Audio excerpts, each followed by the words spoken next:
On today's Locked On Angels, we're answering your questions and responding to your comments for Fanmail Friday.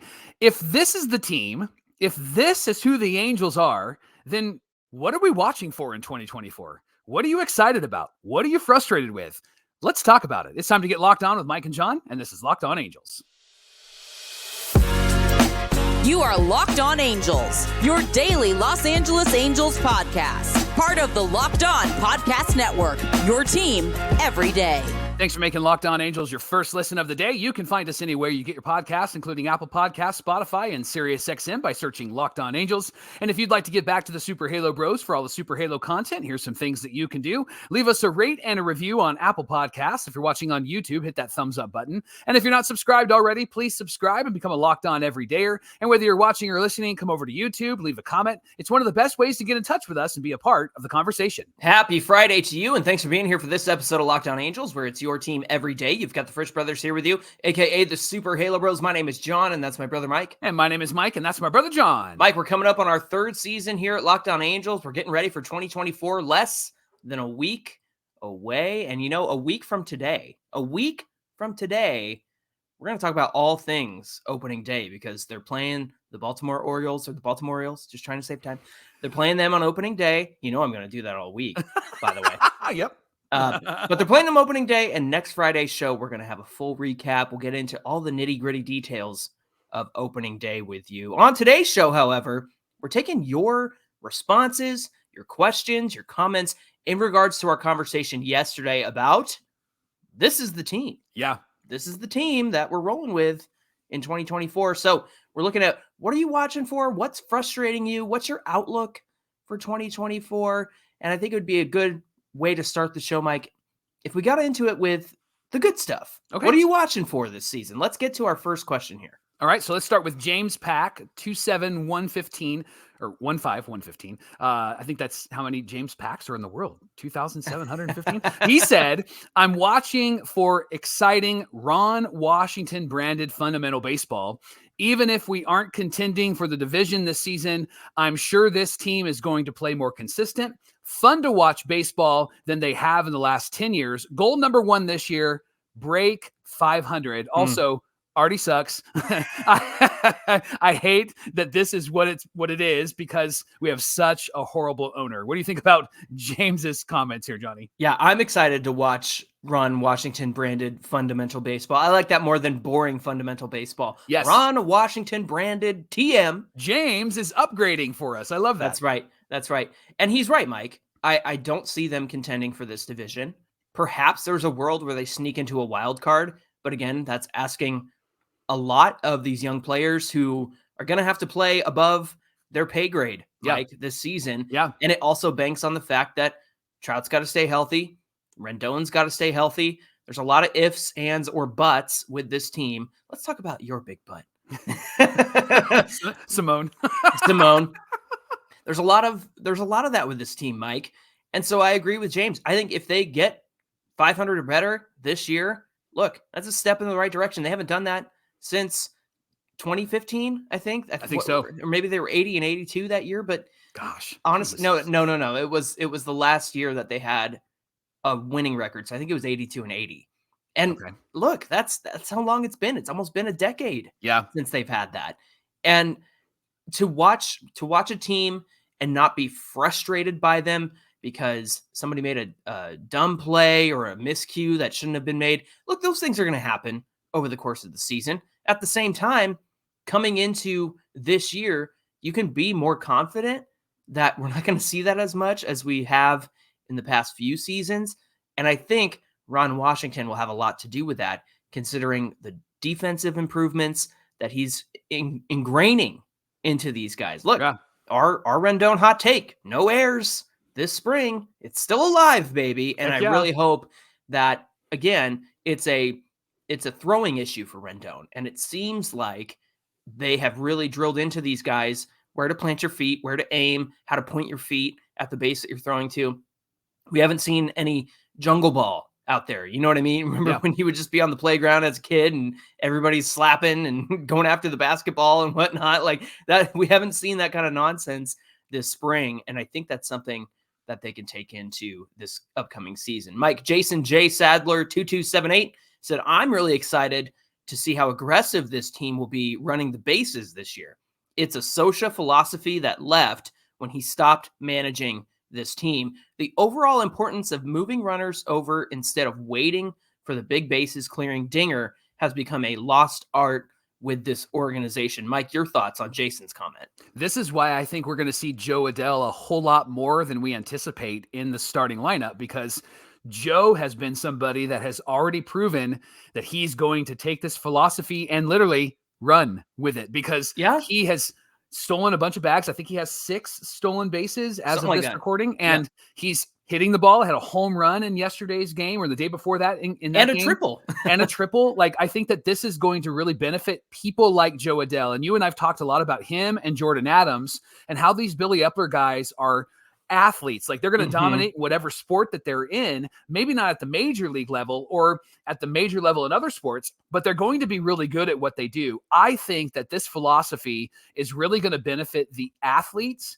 on this roster and help them to really show off how talented they are, how built they are, how smart they are, and maybe not fumble around like we've seen in years past. So I agree with this. I can't wait to see what that philosophy does for this team up and down the lineup. I'm going to push back on Jason's comment a little bit, because he said it's a Soha philosophy that left when he stopped managing the team. That's true. We haven't seen it since Soha, but Mike, I would argue that it ended 2011, 2012. I think that they really got away from the Angels small ball that they had in the 2000s. Yeah. And it's because they brought in guys like Pujols and Hamilton, and they started relying on the big boppers more than creating havoc on the base paths like they used to in the 2000s. Mike, Casey Payne, 5138, says Zack Netto is going to have such a crazy season this year. I'm genuinely excited to see him just explode more than anything else this season. With Wash coaching him, the kid is just going to do crazy stuff. What do you say? John, he has really proven himself, I think, in a way that we didn't see last year, that he is really taking a step forward this spring. He looks really comfortable at the plate. He looks like a fire starter for this defense, but also for this offense. I think the number 9 slot is going to be a slot that he may not be in forever, but I do think that this season he's going to be a catalyst at the bottom of that order. And the reason why I don't think he's going to be there forever is because he's showing some pop in his bat, and you're going to want that in a RBI opportunity in a significant spot in the lineup. And so if they can move him around later on, maybe to 2, maybe to 3, I don't know if he'll go to 3 because Trout's there, but I could see him moving out of that 9 slot sooner rather than later, because he's been that good this spring. And I think we're going to see a potential all-star performance from Zack Netto this season. You look at one of Shohei's earliest games with the Angels, he's batting 7th, batting 8th, and he's down there in the order. Well, eventually that changed because of who he became and who he is. And at the same time, I think with Zack Netto, somebody the other day was frustrated that we were playing a team, and I can't remember who it was, but they were a fan of the other team, and they said, I can't believe so-and-so gave up a home run to the number 9 hitter. And I went, well, that's because it's Zack Netto. Yeah. He's not a number 9 hitter, but I actually like him at number 9 for that very reason, Mike. There's no rest for the weary when you're playing against the Halos, especially if you've got somebody like Zack Netto down there. And not only that, Mike, he has shown that he does have a good eye for the plate. Especially when he came up early last year. And at the same time, when he gets on base, he's going first to third. He's stealing bags. He's really making an effort to do that this season. And that's something I'm really looking forward to. John, I love this last one from Sac City. It's a quote from Gene Hackman from one of the best movies of all time, Hoosiers. Coach Norman Dale says this to a group of fans and parents from the little town in Indiana where he's coaching. He said this: I hope you would support who we are, not who we are not. These 6 individuals have made a choice to work, a choice to sacrifice, to put themselves on the line 23 nights for the next 4 months to represent you, this high school, and then the music would kick in. That kind of commitment and effort deserves and demands your respect. This is your team. Johnny, I think that this quote kind of encapsulates what we were talking about on yesterday's show, that we're not making excuses. Yes, we want to demand for more, but the reality is that these are the cards that our team has given us. Mm-hmm. And there's a lot of potential with these cards. And so we're looking at the potential and saying, now it's time to really perform. If you're not going to go and get extra help and sign a bunch of free agents, then now it's time for these guys to step up. And maybe perhaps this frustrating philosophy will stir a fire in the hearts of the guys that are there so that the narrative can shift from, man, this team is really terrible, to, hey, this team has a lot of potential and they could be in the running at the end of the year. Yeah. And we have to remember something else too. These guys are young, but they're professionals. And it's not as if we're looking at these guys and going, man, Logan O'Hoppe, what, that guy hardly puts in any effort, or right, he's not hustling down the bases. We don't have that with this team. We don't have a team full of the perception people have of Anthony Rendon, right? We don't have young guys who behave that way. These guys put in work. These guys are trying hard. And I think that they're going to be excited to step up this season. And honestly, we've talked about this before. They have something to prove. They have something that they want to go out there and do, and that's change the narrative around the Angels. And I trust these young guys more than I would trust a team of, nonchalant veterans who aren't taking this seriously, who aren't trying to put in the effort. And I think that we have a real benefit to having young, hungry baseball players who get the opportunity in the big leagues. Yes, it's with the Angels, but this is your chance. Step up and put in the work. And I fully believe that they're going to be able to do that. Hey, we want to thank you for making Locked On Angels your first listen every single day. Coming up on Locked On Angels, we're getting to more of your comments regarding our "This is the team" mantra this season, including your frustrations and how you might be looking at 2024 for the Halos. We'll get into all of that coming right up. Locked On Angels is brought to you by Ibata. So it's almost spring break, and that means getaways and vacations. And for a lot of you, for a lot of us, it means no school. So you need to make sure that you have all the needed and necessary food on hand to feed all of those hungry bellies that are in your family, because they're going to be home. And what do you do when you're bored? You eat, right? And also make sure that you're getting cash back when you go shopping for all that food when you use the Ibotta app. Ibotta is a free app that gives you the most cash back every time you shop on hundreds of items, from groceries to beauty supplies to toys. The average Ibotta user earns $145 per year. That could cover the cost of an entire shopping trip for some, maybe buy a cheap flight that you've been eyeing, or go to the game that you've been dying to go to, or the fancy dinner that you've been craving. Other apps just give you points that don't amount to much. But with Ibotta, just add your receipts in the offers app and then upload that, and you can get all sorts of cash back from a lot of different things, including when you go grocery shopping and buying those toys. And it can go right to your bank account. It can go to your PayPal account. You can even get it on a gift card, which is great. Join the over 50 million savers and earn cash back every time you go shopping at over 2,700 brands and retailers. And right now, Ibata is offering our listeners $5 just for trying Ibata by using our promo code Locked On MLB when you register. So go to the App Store, the Google Play Store, download the free Ibata app and start earning cash back, and use our promo code Locked On MLB. Once again, that's Ibata, Ibotta, in the Google Play or App Store, and use our promo code Locked On MLB. And today's show is brought to you by our friends at FanDuel. Say goodbye to busted brackets this March Madness, because FanDuel lets you bet on every game of the tournament. Mike, our friend Bryce Paterick over at Locked On Rangers, said that he's already like 0-2 in his bracket. So I think he should have used FanDuel, because whether you're betting on a big upset or a 1 seed, it's time to go dancing on America's #1 sportsbook, because right now, new customers, you can get $200 in bonus bets if your first $5 bet wins. That's $200 to use on point spreads, money lines, you name it. You can even pick who's going to win it all, who's taken the entire tournament. So all you have to do is visit FanDuel.com/LockedOn. Again, that's FanDuel.com/LockedOn, and bet on college hoops until they cut down the nets. Johnny, it's Fanmail Friday. Yeah. And before it's Fan Mail Friday, remember that you are listening to the Locked On Podcast Network, your team every day. And are you watching Fox Sports or ESPN on your TV all day? Well, you might have to turn the volume down because there's constant shouting, right? Should we do our impression of, what are you talking about? I can't believe this.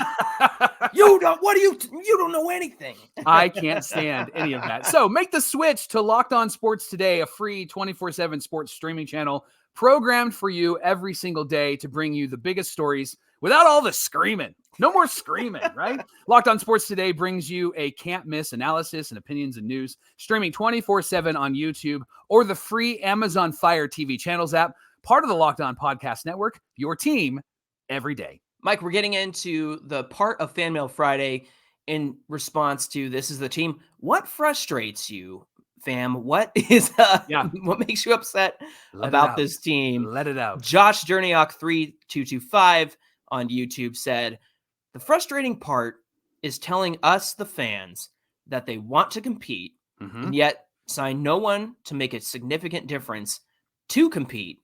While on top of that, they lost the best player in baseball at this time in Shohei Ohtani. It just doesn't make any sense. And that's the frustrating part. We need to send this team a prayer. Mike, your response. They are Bon Jovi. They're living on a prayer this season, right? And that's been the frustration with this team this season. And I think that when we look back at the last couple of years, especially last year, we were really excited about some of the ads that Perry Manassian brought in. This year, I think that we're really frustrated because those ads weren't necessarily well known. Those ads weren't necessarily players that have a great track record. However, I'm pretty excited about the bullpen. I know that Adam Simber's coming in and he had a really bad year last year, but I think it's because he wasn't healthy. When you have some of these other bullpen pieces like Luis Garcia and guys like Matt Moore coming back, I think that what Perry did was really help the bullpen become better. And I think, even though they didn't say this out loud, I think that the philosophy from the beginning was, we're really just going to go young and we're going to go with our guys and we're going to give them an opportunity. Where it's frustrating, Josh, I'm with you, that they tell us they want to compete and then they don't really do anything outside of that. If they were going to do what they're doing right now, I just needed them to tell me that. I want them to communicate very clearly, like, hey, we're going to run with O'Hoppe. We're excited about him. We're going to run with Sean O'Well. We're excited about him. It's just been kind of the state-of-the-art, media-driven or state-run media conversations of like, hey, here's what we're doing. We're gonna go to try to win, and then they don't make any moves, and then they don't give us any clarity as to why they're not making any moves. Just tell us from the start, like, we love O'Hoppe, we love Netto, and we think you will too. That would have been a whole lot better. It may have not pacified us. It may have not caused us to not be frustrated, but it would have been a whole lot better than what they've been giving us the last few months. Yeah, don't treat me like I'm stupid. Like, I can see what's going on here. Yeah. And the fact is when you speak out of both sides of your mouth, like you totally, you're just like so obtuse about what you're doing. It's so obvious to everybody that you never really planned on adding a bunch of payroll. In fact, Artie Moreno said as much. Yeah, the plan was to reduce payroll. So then how do you be competitive during the offseason and be aggressive, like Perry Manassian said? Yeah. And then Artie Moreno comes out at the end of the offseason and says, yeah, the plan all along was to reduce payroll. That's the frustrating part to me, Mike. And it just gets my goat because don't treat me like I'm stupid. Right. Because we're all fans. We've watched baseball for a long time. We've watched this team for a long time. And the fact is, when you tell us one thing and then do another, it's that old phrase. What is it? When somebody shows you who they are, believe them the first time. Yeah. And that's what this feels like. And the fact that Perry comes out and says, we're going to be aggressive, I bought that because they were aggressive last year. They filled a lot of needs that they had last year, especially in terms of depth. And so for him to say that again, I'm like, okay, well, you have a track record of delivering on that, but then to kind of sit on your hands and not address more than one area that needed to be addressed. Because again, I'm happy with the bullpen, but you needed to address more than the bullpen. Well, and then there's been the narrative out there like, hey, GMs aren't going to show their hand. I don't think Perry making a comment about the philosophy is showing their hand. I think if he said, we're going to run with Joe Adell, that doesn't mean that they're not going to sign a free agent. It actually, I think, benefits them because let's say they're, hey, we're going to run with Sandoval being our opening day starter. that doesn't mean that they're not going to get Blake Snell. It actually might drive the price down, right? Yeah. It doesn't mean they're not going to get Jordan Montgomery. It might drive the price down. And it also means that Scott Boras can't use them as leverage like he always does, because when you say you're going with a Sandy or Detmers, then these rumors come up of, well, the Angels are in on Snell. No, they're not, because they just said that they're using their starting pitcher. So again, it really is just don't treat us like we're stupid. That's the frustrating part. Yeah. Mike, Matt Oso 7676 on YouTube, he said, Les Snead said that there are 2 phases to a team: win now or building for the future to win later. The Angels' biggest problem is that they haven't committed to either. Had they committed to rebuilding, they'd be actively getting rid of players like Rendon and actively seeking a trade for Trout, bringing in prospects, picks, and freeing up salary to sign players in the future that align with their vision, winning later. What do you say? I would disagree. Here's why I would disagree with that. I don't think that rebuilding means that you get rid of everybody. It's not, everybody's not the Oakland A's. And when you rebuild, you can hang on to key players so that you can build around those key players. I think that what Perry has done, and can I caveat all of this and say, I'm not defending Artie. I'm not defending the philosophy. I don't think anybody thinks that we're going to be defending Artie on I just want to be clear, because there's going to be somebody that's going to go, I can't believe, right? And so I'm going to push back on that. But I think that what Perry is doing is rebuilding, because they haven't gotten rid of any of their draft picks this time. That's why they didn't sign any of these big free agents. That might be one of the reasons why they didn't sign any of these big free agents. And they're going to be bringing in prospects. The reality is honestly, man, I look at this and what Matt is saying, you're not going to be able to get anything for Anthony Rendon at all. And we don't know if they weren't actively trying to get rid of him. And the truth is that Trout, I think, is right now a really hard trade. And if the Angels want to bring eyes to their team right now, Mike Trout is the guy that brings eyes to their team. Yeah. And so I don't think that they haven't committed. I don't think it's as black and white as Les Snead might say. I think that they've moved a bit in the direction of rebuilding, and they're trying to rebuild around the contracts that they've committed to and the players that they can't necessarily get rid of because nobody really wants them. Yeah, I don't imagine anybody would want to take on Anthony Rendon or his salary, considering the injury history and the fact that we did that experiment back in December, Mike, and for some reason people still comment on that video on Instagram. But all of that to say, there wasn't a lot of great options in terms of trading Anthony Rendon, no matter how much salary you paid down for him. So yeah, I think I'm with you on that one. BH Becca says, how does this work? I love that. So how does this work? Are we rebuilding or are we competing? If we're competing, they should be adding at least one single starting position player or a starting pitcher, right? But if they're rebuilding, shouldn't the young guys play? Right now, the outfield consists of Ward and Trout and Hicks.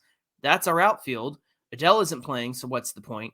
How can he improve if he doesn't play every day? Moniak, who's sitting better than 300 in spring right now, is a fourth outfielder. Sano is a DH. The Angels are a rudderless ship. Hey, I've heard that one before. It might be the best thing to do. It might be the best thing to do to win this year, but how is this creating a better future? What do you say, Mike? Well, Adele is going to play, and I think he's going to be in there a lot. And remember, Adele's young. Moniak's young, and Ward isn't old. Ward still has arbitration years ahead of him. Yeah. And so I think that because he's been around for so long, and Adele feels like he's been around for so long, it feels like they're older players, but they're not. And I think that that's what the Angels are doing this year is they're finally giving these guys a shot to be able to be the player that they have the potential to be. And that's what we want. I don't think Sano's the DH. I don't think he's going to be the DH. I think they're going to use the rotating DH for other players. And I think having Hicks out there, he's just had a really great spring. I don't necessarily think that Hicks is going to be the guy for the future. And guess what? He's only signed to a 1-year deal. I think Hicks just brings a lot of major league experience to this roster. Stability. Absolutely. Yeah. So that if there's any issues with Adele or with Moniak, Hicks is going to be there to step in. Yeah, absolutely. With Hicks too, I mean, a lot of people were criticizing, and even us, we were like, what's the deal with this? Don't we have 4 outfielders? Yeah. But I did see another comment about like, hey, he was good enough for the 100+ win Orioles last year. Like they saw something in him to say, hey, let's bring him on. So I think Hicks brings some stability to what the Angels have. And with 5 outfielders and that rotating DH, they're gonna find a way. Yeah. And you have Joe Adele having the spring that he's having. He's really trying to work his way into this lineup, and I think that that's going to be a significant factor. Mike JE9237 said, this is a team. Oh, no, this is the team, a terrible team. Realistically, they need to trade or release about half the team. Yeah. Who are you going to trade for? Who are you trading? And what are you going to get? Who are you trading? And then if you're going to release players, who's taking their spot? Who's playing? Squid? You're going to go get Squid? You're going to get Cole Fontenelle? I mean, that's really what the reality is here. The reason why these players are still on the team is because the depth needs to be developed. So I get the sentiment here, but often what happens with fans is they're like, you need to trade and you need to. Sure, this isn't MLB The Show, right? Where you can force trades. There may not be trades out there. And financially, they may not be able to get through those trades with Rendon and with Trout. So I get that this is the sentiment. I get it's frustrating. I hear that. And I get that you would evaluate it as a terrible team.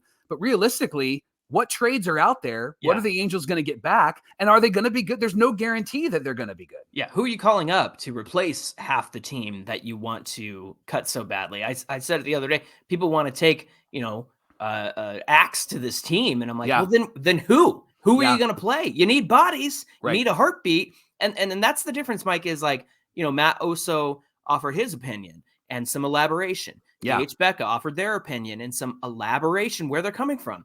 And I think that's fantastic because they elaborated. When you just throw out statements like this, then give me a solution. Because just to say that, they got to do this or they got to do that, then what's the answer? Because at the end of the day, if you don't have an answer, then your opinion doesn't matter to anybody at this point. So it just really needs to be said that if you want to take, realistically, I'm going to use that word there, if you want to take a hacks out of this team, then tell me your solution once you tear it all down. Today's show is brought to you by Amazon Fire TV. Amazon Fire TV is your destination for sports. From live games to highlights to in-depth analysis, Fire TV offers an amazing viewing experience. Whether it's opening weekend for baseball or the college basketball tournament, you're going to want to have a Fire TV. They recently created Fire TV channels that deliver a constant supply of the latest videos from your favorite sports brands, all for free. And that includes us at Locked On and a lot of the pro leagues and college conferences as well. They let you dive into all of the game analysis, highlights, and more. And they keep you up to date on Fire TV channels. They keep you up to date on all of the latest world of sports, and they have news and entertainment, gaming, travel, all sorts of good stuff. So check out Fire TV channels on Fire TV and Alexa devices. And to learn more, visit Amazon.com/LockedOnFireTV. That's Amazon.com/LockedOnFireTV. Mike, we're getting into our last set of responses and comments, and this is kind of having to do with what's the outlook of this team for a lot of Locked On Everydayers. So RS 500 G Soat, I think it was supposed to be G Goat Soat. I'm not sure. I'm glad they didn't sign any of the so-called big name free agents. Next year's crop has better players and allows you to evaluate what you have. Definitely will be a roller coaster year. Mike, in my opinion, I agree with the sentiment that this does give them the opportunity to evaluate the kinds of players that they have. Again, I said it the other day. If Joe Adell gets a full season and he's a bust, like everyone always says, then fine. I will admit, yeah, Joe Adell, probably a bust. But he also hasn't had a full season's worth of game, or barely over a full season's worth of MLB level games across 4 years. Yeah. And that's not enough playing time. And so if they give him a full season and really let him go out there and do his thing, I agree with RS 500 here. It's evaluate what you have. At the same time, you know me, I'm of the opinion that even if you don't think you're going to make the playoffs this year, you need to add pieces that are going to be around for the next few years. Yes. Again, I look at what Texas did. They added Corey Seager and Marcus Semien, and maybe you don't go out and spend that much money. That's a $500 million up the middle, right? But at the same time, they had a terrible season their first year. They had a losing record, but it gave them the opportunity to evaluate what they had on the field, the young guys that are coming up like Josh Young, and now this year they're going to have like Wyatt Langford out there, and it's going to be really hard to face the Rangers this year. At the same time, they endured that losing season, but they kept adding and they recognized what they needed. And so I think that that's kind of what the Angels missed out on doing this offseason. Mike, let me read Tony Pearson's, and I'll let you respond to this. He said, a good take as usual. Thank you, Tony. Maybe we aren't going to get to 500, but this is not a bad team that's going to lose 100 games. This year, I expect we can evaluate and start start lining up trades that trade strength to bring in prospects that cover our weak spots. Our problem is that if we say we trade Netto, we have no one in the farm system to recover a Netto type. So Perry also has to build a great farm system. Trying to be a great team only through free agency has been a bad idea for years. We're super lucky our young, controllable core is really good. He's right. We've tried to be good through free agency for the last 10 years, and it's not worked out. And so I'm excited about this core. What do you say? Yeah, this is what we've wanted. This is what we've wanted for a really long time, and it's happening. It may not be happening to the fullest extent that it could, but it's happening, right? And so I love this young core, and I'm excited to see what they can do. John, last question. Is it Ganger9 said, I've been a Halos fan since the Vlad Guerrero and Jared Weaver days. Ding. It's been painful to be a loyal fan. Ganger, gang. I'm with you. I feel the same way. It has been painful. It has been hard. I do think, not because there's hopium in my heart, but I do think that this core of young players are going to be players we're going to be really excited about this year and in the years to come. Well, Mike, the thing is like we had some good teams early on in the Angels tenure. I mean, they didn't start out great. They got good. They weren't great. The 90s were a decade of rough teams. And you witnessed that. I witnessed that a little bit as a kid. And then they thrive in the 2000s, and the 2010s have been abysmal outside of 2014. Every team goes through this. And I understand, being a fan since the 2000s, like this is your first valley. And every team has peaks and valleys. Guys, even the mighty Dodgers, who got tungsten armo doiled yesterday by the Padres, have their peaks and valleys. And right now they're in the highest of highs and the peakiest of peaks. But even they, up to 10 years ago, maybe a little bit more, 15 or so, struggled. So we all have our peaks and valleys, and this has been a long valley. It's been 10 years. I totally get that.